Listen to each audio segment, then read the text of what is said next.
Good morning, students. As you know that we have already done book number 1, and few chapters of that book is being deleted from the syllabus. That is chapter number 7 and 8.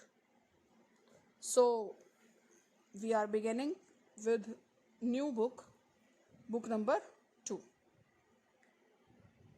Chapter number 7 and 8 are deleted. Chapter 7 we had already done before the summer vacation, and chapter 8 we were doing. So I am leaving this chapter 8 here only, and I am beginning with book number 2. तो प्यारे बच्चों, हम contemporary world politics book जो है वो पूरी ख़त्म कर चुके हैं, जिसमें से चैप्टर नंबर 7 और 8 जो है वो CBSE ने डिलीट कर दिया है. तो मैं चैप्टर 8 जो है इन बिटवीन ही छोड़ रही हूँ. चैप्टर 7 हम हॉलीडेज से पहले ही कर चुके थे, और हम एक नई बुक शुरू कर रहे हैं, पार्ट 2. ये जो पार्ट 2 है एक्चुअली ये हमें भारतीय राजनीति के बारे में बताता है. अभी तक आप क्या पढ़ रहे थे? कंटेम्प्रेरी वर्ल्ड पॉलिटिक्स, विश्व की राजनीति. लेकिन जो बुक 2 है, it is a story of Indian politics after India's independence. यानी आज़ादी के बाद भारत के सामने मुख्य चुनौतियां क्या थी, किस तरह भारतीय राजनीति चली, और तब से लेकर अब तक 2020 तक इंडियन पॉलिटिक्स क्या है, कैसी है. So it is really a very interesting book, और I hope that all of you will enjoy studying it. So first of all, I'll be beginning with chapter number 1, and the name of the chapter is Challenges of Nation Building.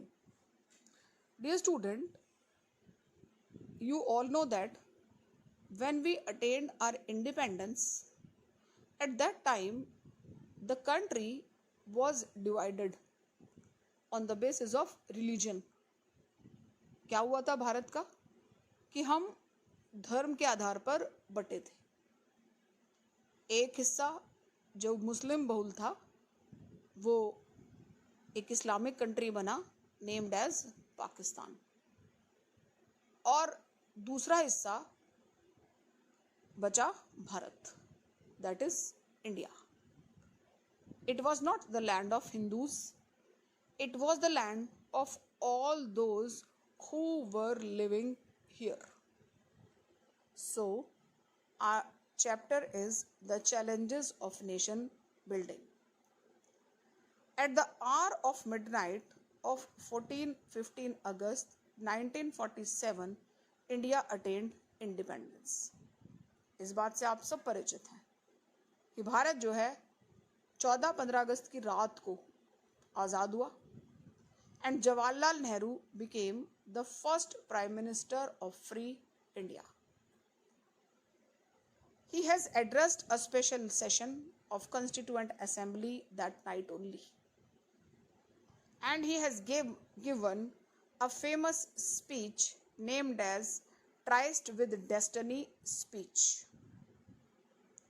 Bharat 14-15 अगस्त की रात को आज़ाद हुआ. जवाहरलाल नेहरू ने, जो भारत के प्रथम प्रधानमंत्री थे, उन्होंने उसी वक्त रात को ही संविधान सभा की मीटिंग बुलाई और एक स्पीच दी. इस स्पीच का नाम है ट्राइस्ट विद डेस्टिनी, यानी भाग्यवधु से चिर परिचित भेंट. भाग्यवधु से चिर परिचित भेंट का अर्थ का तात्पर्य यह है कि भारत जिस आज़ादी की इतने सालों से राह देख रहा था, वो आज भारत को मिल गई है. जैसे कि एक यूथ जो है, एक जवान जो है, एक मेल चाइल्ड और अ फीमेल चाइल्ड जो है वो वेट करता है अपने वेडिंग डे की. So in the same way India was also waiting for its meeting with independence. And we got that independence on 15 August 1947. And that is why this speech was known as Tryst with Destiny speech. This was the moment the Indian had been waiting for. You have read in your history books that there were many voices in our national movement. But there were two goals that almost everyone agreed upon. One, that after independence, we shall run our country through the democratic manner. आपको पता है, जब भारतीय आज़ादी की लड़ाई चल रही थी तो उस समय लोगों की चाहे जो भी मांगे रही हों, चाहे किसी भी धर्म या जाति के लोग हों, लेकिन उनके सामने एक मुख्य जो डिमांड थी, मुख्य जो मांग थी, जिस पर सब एग्री करते थे, वो यह थी कि आज़ादी के बाद भारत एक लोकतंत्रात्मक देश होगा. And secondly, the government will be run for the good of all, particularly the poor and the socially disadvantaged group. और दूसरी मुख्य जो उम्मीद थी वो ये थी कि सरकार जो है वो सबके भले के लिए काम करेगी और खासकर वो लोग जो सामाजिक आर्थिक रूप से पिछड़े हुए हैं उन सबके भले के लिए पॉलिसी बनाएगी. Now the country was independent and time had come to realize the promise of freedom. But this was not easy to be independent because India was born in a very difficult circumstances, and till the time no other country was born in a situation more than difficult that of India. आप सब भली भांति परिचित हैं कि भारत जब आज़ाद देश बना तो वो स्थितियां बहुत डिफिकल्ट थी और दुनिया का कोई देश इतनी डिफिकल्टी से आज़ाद नहीं हुआ था. Although freedom came, but with the partition of country. Of course, Bharat आज़ाद हुआ, लेकिन उसके साथ साथ भारत का बंटवारा भी हुआ. The year 1947 was the year of unprecedented violence and trauma of displacement. हर तरफ क्या था? हिंसा का माहौल था, डिस्प्लेसमेंट थी, लाखों लोगों को अपने घर छोड़ने पड़े. It was in this situation that independent India started on its journey to achieve the several objectives. Yet, the turmoil that accompanied independence didn't make our leader lose sight of the multiple challenges that faced the new nation. लेकिन इतनी तबाही में भी जो भारतीय राजनेता थे वो इस बात से सहमत थे कि जो वायदे किए गए हैं आज़ादी से पहले उन्हें जरूर पूरा किया जाएगा. So, in this chapter, we'll study about the challenges after the independence of India. There were basically 3 challenges. और जो तीनों challenges हैं, आप इन सब को इसी order में याद रखेंगे. Broadly, the independent India faced 3 kind of challenges. First challenge, which was considered as the immediate challenge, was to shape the nation that was united. आप सब जानते हैं कि भारत जब आज़ाद हो रहा था तो हमारा देश का बंटवारा हुआ था and there were so many princely states in country, more than 560. इतने छोटी छोटी रियासतें थी and these independent states were allowed to join India or to join Pakistan or to remain independent.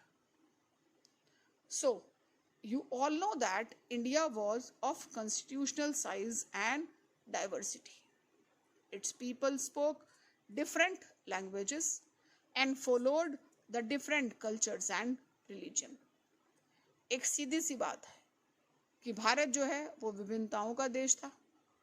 इसके लोग जो हैं वो बहुत सी भाषाएं बोलते थे, बहुत से कल्चर फॉलो करते थे.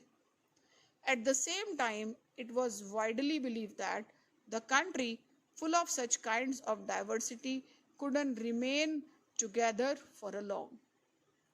और उस समय बहुत सारे लोगों को ये लगता था, खासकर पश्चिमी देशों को, कि इतनी विभिन्नताओं के साथ कोई देश ज़्यादा समय तक आज़ाद नहीं रह पाएगा. The partition of country appeared to prove everyone worst fear. और जब दो धर्मों के लोग एक साथ नहीं रह पाए, देश का बंटवारा हुआ, तो इस बात का पूरा डर था कि जो देश का पार्टीशन है वो अभी और भी बढ़ेगा. जब दो धर्मों के लोग इकट्ठे नहीं रहे तो बाकी सब इकट्ठे कैसे रहेंगे. There were serious questions about the future of India. Would India survive as a unified country? Would it do so by emphasizing the national unity at the cost of every other objective? सबसे बड़ा मुद्दा ये था कि क्या हम राष्ट्रीयता को बचाएंगे या लोगों को बराबरी देंगे. Would it mean rejecting all regional and the sub-national identity? क्या ऐसा तो नहीं है कि पूरा भारत एक रूप हो जाएगा, सबको अपना धर्म, अपना कल्चर, अपनी भाषा पर आगे ले जाने का मौका ही नहीं मिलेगा. And there was an urgent question. How was integration of the territory of India to be achieved? यानी सबसे बड़ा मुद्दा यह था कि भारत में सीमाओं का निर्धारण कैसे होगा. The second challenge was to establish democracy. दूसरी बड़ी समस्या क्या थी.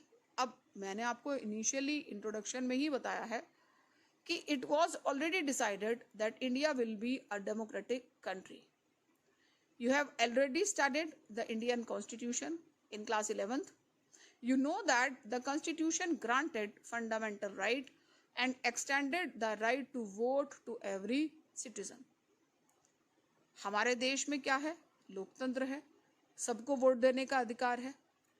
And India have adopted representative democracy based on the parliamentary form of government. These features ensure that the political competition would take place in a democratic framework. यानी क्या होगा कि constitution बनेगा, डेमोक्रेटिक फ्रेमवर्क भी होगा. And a democratic constitution is necessary but not sufficient for establishing democracy.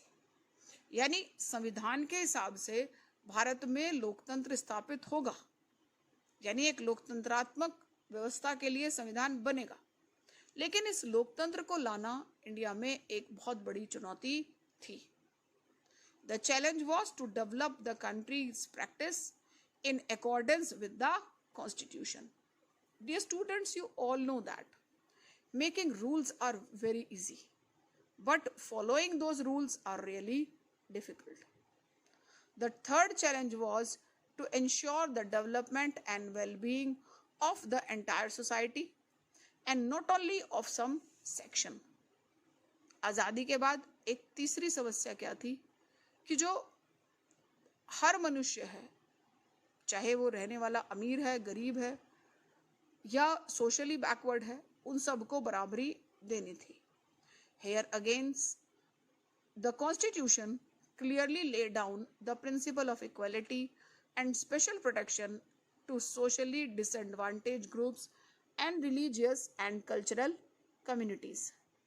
The constitution also set out in directive principle of state policy the welfare goals that the democratic politics must achieve. यानी इसके लिए भी हमारे संविधान में provisions किए गए, जो मूल अधिकार हैं, फंडामेंटल राइट्स जो हैं वो सबको दिए गए. आपने क्लास 11th में पढ़ा है कि जो डायरेक्टिव प्रिंसिपल हैं, these are the direction given to the state government to follow certain policy.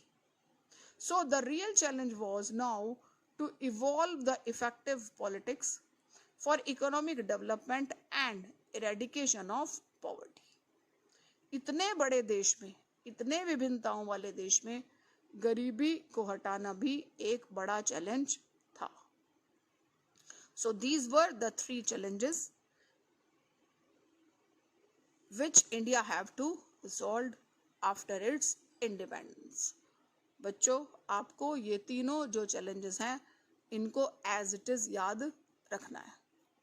How did the independent India respond to these challenges? अब क्वेश्चन ये था कि आज़ाद भारत ने इन चुनावों, इन जो समस्याएं थी, इनका सामना कैसे किया. To what extent did India succeed in achieving the various objectives set out by the Constitution?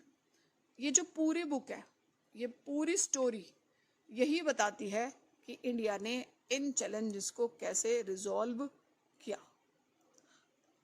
और जो बुक के 3 चैप्टर्स हैं वो इन तीनों चैलेंजेस को अलग अलग एक्सप्लेन करते हैं. सो इस बुक का जो फर्स्ट चैप्टर है, in this chapter we focus on the first challenge of nation building that accompanied the center stage in the years immediately after independence.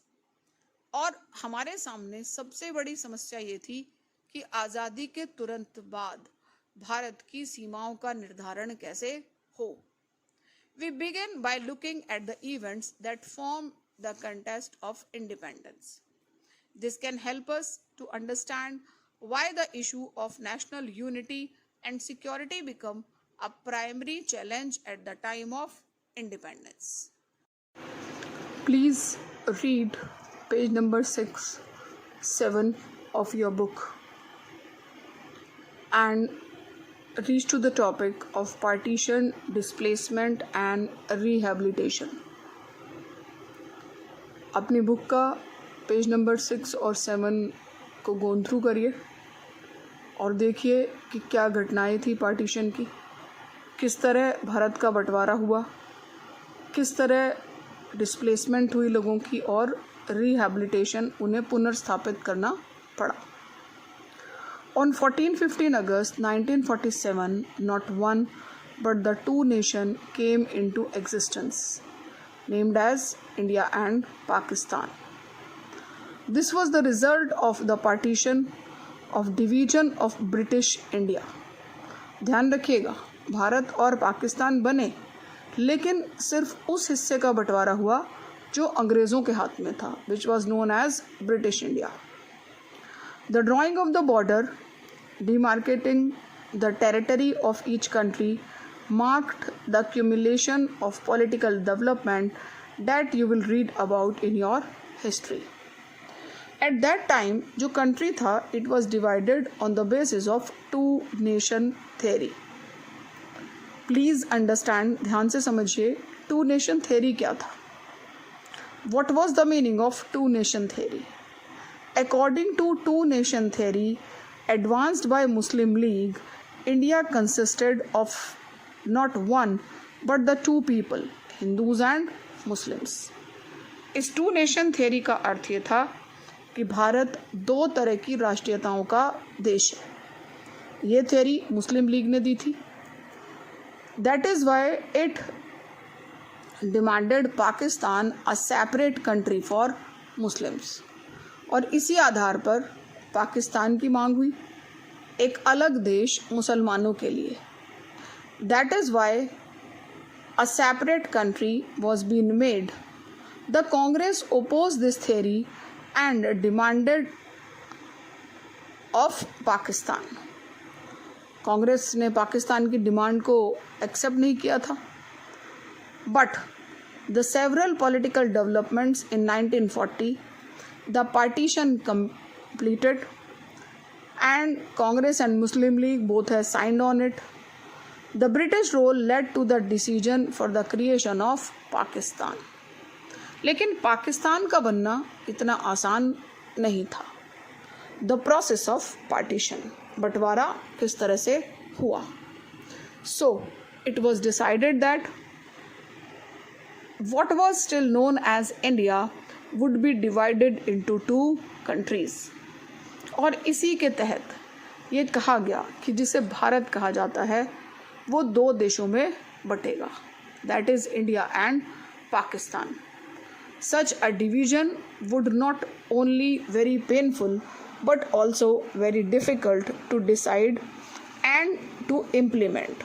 It was decided to follow the principle of religious majority. कहने में सुनने में बहुत आसान है कि देश का बंटवारा कर दो, मुस्लिम पॉपुलेटेड एरिया पाकिस्तान को मिल जाएंगे, but it was not easy. The basically means that the area where the Muslims were in majority would make up the territory of Pakistan and rest was to stay with India. The idea might appear very simple, but it presented all kinds of difficulty. लेकिन बंटवारा बहुत मुश्किल था, तो please note down the points, the difficulties of process of partition. First of all, there was no single belt of Muslim majority areas in British India. यानी वो हिस्सा भारत का जहाँ पर ब्रिटिश रूल करते थे वहाँ पर एग्जैक्टली कोई हिस्सा ऐसा नहीं था जहाँ सिर्फ मुसलमान रहते हों. There were two areas of concentration, one in the west and other was in the east. There was no way that these two parts could join. So it was decided that the new country Pakistan will comprise two territories. तो क्या decide किया गया? भारत के east से और भारत के waste से दो हिस्सों को जोड़ के पाकिस्तान बनाया जाएगा. West and east Pakistan separate by a long expanse of Indian territory. Secondly, दूसरी बड़ी समस्या क्या थी? That not all the Muslim majority areas wanted to be in Pakistan. Bharat के कुछ हिस्से जहाँ पर ऑलरेडी मुस्लिम ज़्यादा थे वो पाकिस्तान के साथ जाना नहीं चाहते थे. Khan Abdul Ghaffar Khan, the undisputed leader of Northwest Frontier Province, which was known as Frontier Gandhi, was staunchly opposed to the two nation theory. और खान अब्दुल गफ़ार खान जो नॉर्थ वेस्ट फ्रंटियर प्रोविंस से थे, जो फ्रंटियर गांधी के नाम से, सीमांत गांधी के नाम से जाने जाते थे, वो इस टू नेशन थ्योरी के अगेंस्ट थे. Eventually his voice was simply ignored and NWPF was made to merge with Pakistan. और ये वही हिस्सा है जहाँ आज भी पाकिस्तान के विरुद्ध नारे लगते हैं. जो लोग हैं वो आज भी इंडिया का पार्ट बनना चाहते हैं. The third problem was that the two of Muslim majority province of British India, that is Punjab and Bengal, had very large areas where the non Muslim were in majority. तीसरी बड़ी समस्या ये थी कि वो हिस्सा जो पाकिस्तान को दिया गया था, जो वहाँ पर बहुत सारे नॉन मुस्लिम्स भी थे.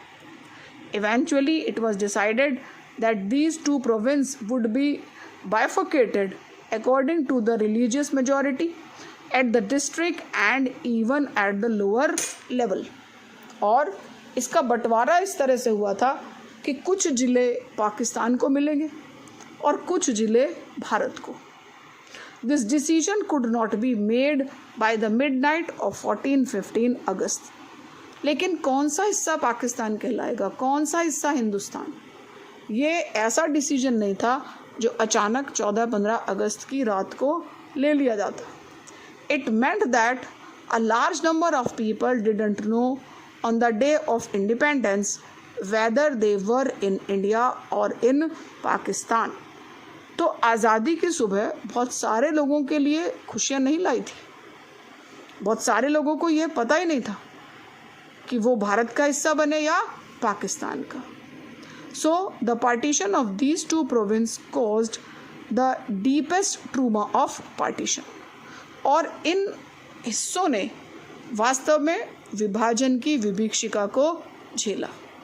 This was related to the fourth and most important problem of partition, the problem of minority on the both side of border. और चौथी बड़ी समस्या जो बंटवारे को लेकर थी वो ये थी, किसकी समस्या? माइनॉरिटी, अल्पसंख्यकों की समस्या, जो बॉर्डर के दोनों तरफ थे। Lakhs of Hindus and Sikh in the areas that were now in Pakistan and an equally large number of Muslims on the Indian side of Punjab and Bengal and of some extent in Delhi and surrounding areas found themselves trapped। और लोगों ने क्या करना शुरू किया? जो non Muslims थे या जो माइनॉरिटी थे दोनों तरफ, जो कि बंगाल का हिस्सा था, पंजाब का हिस्सा था, दिल्ली के आसपास का हिस्सा था, यहाँ पर लोगों को जो माइनॉरिटी से उनको मारना पकड़ना शुरू किया। They were to discover that they were undesirable aliens in their own country. Even the local administration was not helping them. और ऑफ कोर्स वो क्या बन गए? वो अपने ही घरों में, अपने ही देश में विदेशी बन गए। The minority on the both sides become the easy targets of attack. No one had quite anticipated the scale of the problem. No one had any plans for handling these people. Initially, the people and political leaders kept hoping that this violence was temporary and would be controlled soon. But very soon the violence went out of control. The minority on both sides of the border were left with no option except to leave their homes, often at the few hour notice. और सबसे बड़ी समस्या minority के पास यही थी कि उनको अपने घर बहुत ही कम समय के नोटिस में जो भी वो चीज़ अपने साथ उठा सकते थे, अपना परिवार, अपने बच्चे, इन सब को लेकर उन्हें रातों रात अपने घर छोड़ने पड़े। Even during the way they were also attacked. आप सब ने मिल्खा सिंह मूवी देखी होगी, आप सब ने और भी मूवीज़ बहुत सारी बनी हैं बंटवारे पर, वो देखी होंगी। And you can really realized the problem faced by the people of both sides of the border। बहुत सी मूवीज़ हैं इस पर जो बताती हैं कि बॉर्डर के दोनों तरफ क्या समस्याएं थी। People were left and they were not knowing where to go, what to do. So these are certain things जो हम करेंगे इसके बाद के टॉपिक्स में। Please read out the lesson in between the next class as it is a new book to you. Please make it comfortable. It is comparatively easy than the previous book. आप इसमें हालांकि notes बहुत बढ़िया नहीं बनते हैं, but it is a book in which you can learn more about India. Dear students, please prepare yourself for the unit test and I hope that all the students will appear in the unit test. सभी बच्चों को जो आने वाला unit test है उसमें appear होना है। अगर आप टेस्ट में अपीयर नहीं होते तो प्रैक्टिकल में जो मार्क्स होंगे वहाँ पर आपके मार्क्स जो है उसमें आपको नुकसान हो सकता है। So please make it a point that all of you must appear, do your assignment. 1-2 question दूंगी जो आपको करने हैं। चैप्टर को थॉरोली रीड करिए। It will be convenient for you to understand the book. जिन्होंने बुक्स अभी तक नहीं ली हैं प्लीज़ वो नेक्स्ट क्लास से पहले अपनी बुक्स परचेज़ कर लें।